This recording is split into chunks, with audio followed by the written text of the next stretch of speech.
Welcome back to 3P Sports. Once again, I am Dustin. And I'm Rob. And today we're going to be introducing something a little new here. I mean, we're just getting started here at 3P Sports, and we're constantly doing new things. Today we're going to be doing something similar to Pardon the Interruption on ESPN. We're going to be doing multiple topics. We're each going to do 30 seconds of quick opinion. We're going to move on right off the bat. So we're going to try and make this quick, so let's jump right into it with news about Michael Vick. He just got hurt in a preseason game versus the Patriots. Robert, you're on the clock. Go. All right, Michael Vick getting injured against the Patriots. He supposedly hurt his ribs. He was going in for X-rays. If it's bad, then that's kind of bad for the Eagles. But if it's not that bad to where it's like it's a little bruise, you can wear some extra padding, you can go back in the game.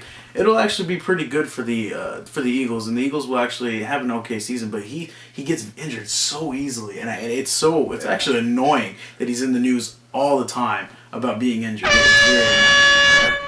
There's my 30 seconds. That's your 30. Moving on.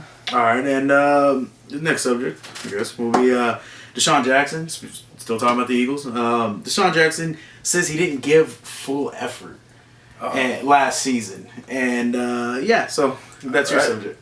All right. So DeSean Jackson came out today and he said just that. He said he did not give full effort last year, but this year he is giving it all, as he said. So I think it's honest of him to say that. Not many players would come out and say, "Yeah, I didn't really try my hardest last year." But it is what everyone thought. But no one thought he would come out and say it because he was trying to get that big contract. He wanted that contract extension. What he's basically saying was that he didn't want to risk injury because he wanted that long-term contract. All right. Moving on. Dodgers and Giants. Moving to baseball. There's a series starting tonight. It actually just started in LA. The Dodgers lead the Giants in the NL West by half a game. 40 games left in the season. Who takes this series? I'd have to say the Dodgers take this series. They're on a good run right now. They swept the Braves, I believe. Right? Yeah. They did pretty good. Hanley Ramirez is on fire with his batting. Oh my God. Yeah. So they're doing really good hitting wise. Pitching wise, it's starting to step up a little bit more. Billingsley's doing really good recently, and I think that right now at this point in time they're the better team. The Giants aren't what they were earlier on in the season. Lost Milky. Yeah, but yeah. So. All right. Well, moving on, we're gonna go back to football. And T.O.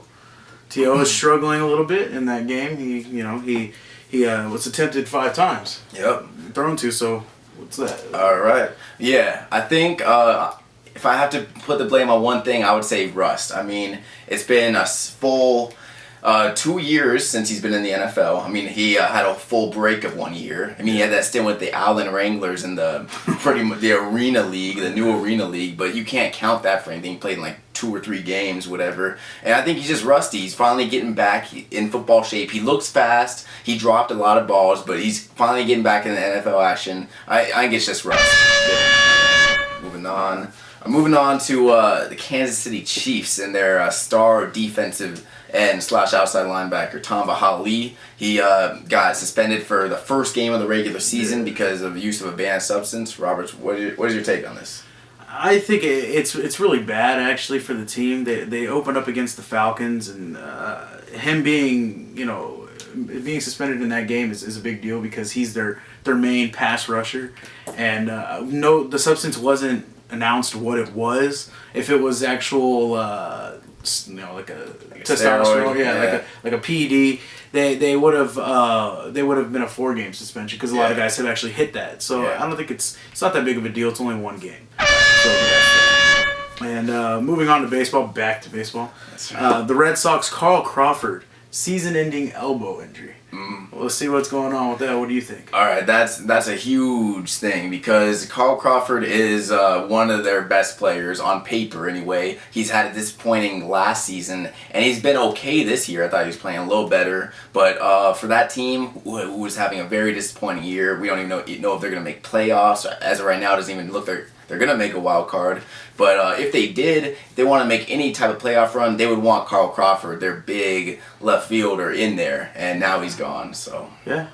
Well, all right, guys. That sums up our subjects for today. That was actually pretty interesting. Good a good way, a good game, I guess we could play. And, yeah, we're gonna try this out a couple more times. I think we will, because it was actually pretty fun, quick and easy, snap answers. But it might shorten our videos down a little bit better. Yeah, which is what people want. No more of those 16-minute videos. Yeah. All right, guys. Well, we'll be back soon. Let us know what you think about this type of video. If we should do more, go back, do both, whatever. As always, be sure to subscribe, click the football, click right here to view our last episode, right here to view the one before that. And we're 3P Sports, signing out. See you guys.